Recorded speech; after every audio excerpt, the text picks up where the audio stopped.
¿Te imaginas estar sola en una carretera desierta, esperando que alguien pase, y de repente aparece una persona que pide ayuda? Esa persona parece inofensiva, pero en realidad es responsable de la muerte de varias personas. Su nombre, Aileen Wuornos. Entre 1989 y 1990, esta mujer asesinó a 7 hombres en el estado de Florida. Marcada por la violencia, el abandono y el abuso, transformó su dolor y su miedo en crímenes que conmocionaron al país. En los próximos minutos, exploraremos su historia, su infancia, sus traumas y las circunstancias que la llevaron a convertirse en una asesina en serie. Esta es la historia de Aileen Wuornos. Este contenido es únicamente informativo y educativo. No busca glorificar los crímenes ni a sus autores, sino analizar sus motivaciones, el contexto social y psicológico que lo rodeó, y las lecciones que podemos extraer sobre la mente humana y la sociedad.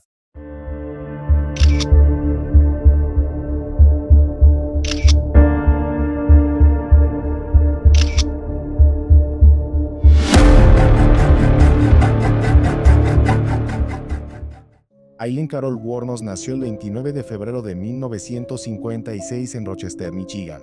Su padre, Lawrence Wuornos, nunca estuvo presente. Había tenido antecedentes de agresión, fue encarcelado y terminó suicidándose en prisión. Su madre, Diane, abandonó a Aileen y a su hermano mayor cuando ella tenía apenas 4 años, dejándolos al cuidado de sus abuelos maternos. Aunque les ofrecieron cuidados básicos, el ambiente estaba marcado por la violencia y el alcoholismo. A los 10 años, Aileen sufrió abusos por parte de su abuelo, lo que marcó profundamente su desarrollo emocional. Cuando los niños atraviesan situaciones de abuso, no siempre, pero a veces, esto puede llevarlos a hipersexualizarse como mecanismo de supervivencia. En su caso, desde los 11 años comenzó a utilizar su cuerpo como un medio para asegurar protección y subsistencia, enfrentándose a un entorno hostil. A los 14 años quedó embarazada como resultado de un episodio de agresión, pero nadie creyó su historia. Fue enviada a un lugar donde muchas jóvenes daban a luz, y su hijo fue entregado en adopción. Al regresar a casa de sus abuelos, poco después uno de ellos falleció, y el otro los echó de la casa, dejándola sin hogar.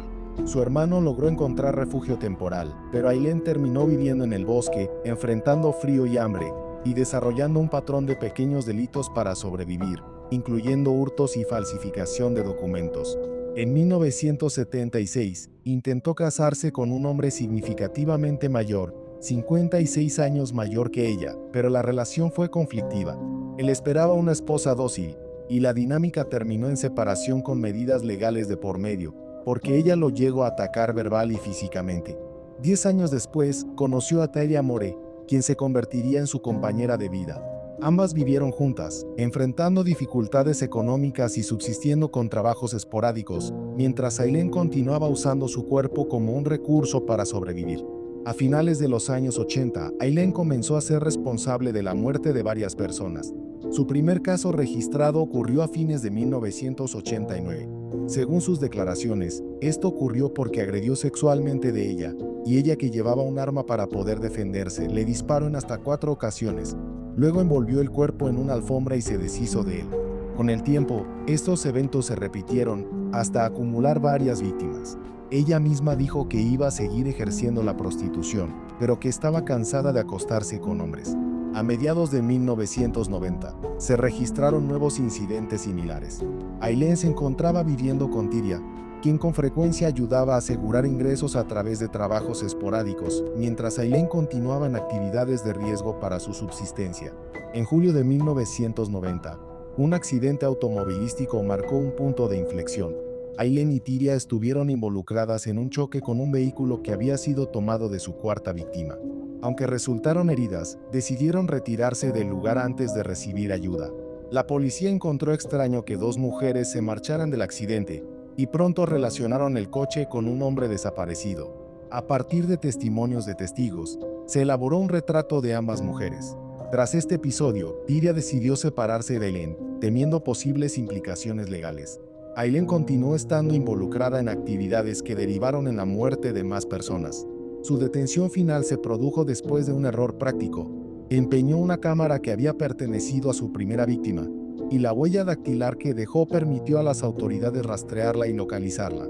La policía detuvo a Aileen el 9 de enero de 1991. mientras salía de un establecimiento que frecuentaba.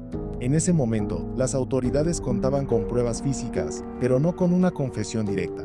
Para obtener declaraciones, recurrieron a Tyria, ofreciendo inmunidad a cambio de su colaboración. Tyria contactó a Aileen en varias ocasiones diciéndole que la policía la acosaba a ella y a su familia y que tenía mucho miedo. Aileen le dijo que ella no había tenido nada que ver en aquello y que si hacía falta ella confesaba con tal de mantenerla a salvo. Poco después confiesa, siempre dejando claro que nadie más estaba involucrado en sus acciones. Así culminó la etapa de persecución de una mujer cuya vida estuvo marcada por abandono, abusos y marginalidad, y que terminó enfrentando las consecuencias legales de sus decisiones. El juicio de Aileen Wuornos comenzó en 1992, convirtiéndose en uno de los casos más mediáticos de la época. El país entero seguía con atención cada palabra, cada gesto, intentando entender quién era realmente esta mujer.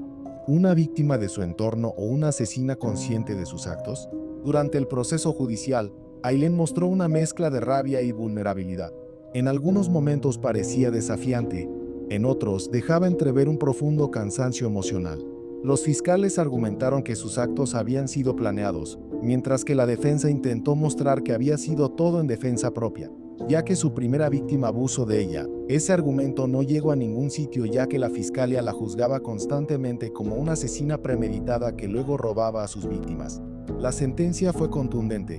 Aileen Wuornos fue declarada culpable y condenada a la pena de muerte por múltiples homicidios. Su historia se convirtió en un fenómeno mediático, y la opinión pública se dividió entre quienes veían en ella a un monstruo sin redención, y quienes consideraban que había sido producto de una sociedad que la olvidó desde el principio. Mientras aguardaba su destino en prisión, Aileen ofreció varias entrevistas. En ellas, hablaba con una mezcla de lucidez y confusión, oscilando entre la aceptación de sus actos y la sensación de haber sido utilizada por el sistema judicial y los medios de comunicación. El 9 de octubre de 2002, su sentencia se ejecutó. Tenía 46 años. La historia de Aileen Wuornos es, en muchos sentidos, un espejo oscuro de la fragilidad humana. Desde su infancia, su vida fue una sucesión de rechazos, abusos y supervivencia. Su historia plantea una pregunta que incomoda. ¿Qué ocurre cuando una persona crece sin amor, sin protección y sin esperanza? ¿Qué tipo de decisiones puede tomar alguien que, desde su niñez, solo conoció el maltrato? Los especialistas en comportamiento criminal suelen coincidir en que no existe una causa única que lleve a una persona a cometer este tipo de actos. Se trata de una combinación de factores, biológicos, psicológicos y sociales. En el caso de Aileen, la falta de vínculos afectivos estables, los abusos tempranos y una vida marcada por la marginalidad crearon un cóctel de dolor y resentimiento que terminó explotando de la peor manera. Quizás su historia no se trate solo de una serie de crímenes, sino de una advertencia sobre lo que puede ocurrir cuando una vida entera transcurre sin empatía, sin contención y sin esperanza. ¿Qué opinas de este caso? ¿Crees que Aileen Wuornos fue completamente responsable de sus actos, o fue el resultado de un entorno que nunca le dio una oportunidad real? Déjalo en los comentarios y no olvides suscribirte para seguir explorando la mente criminal aquí en Anatomía Criminal.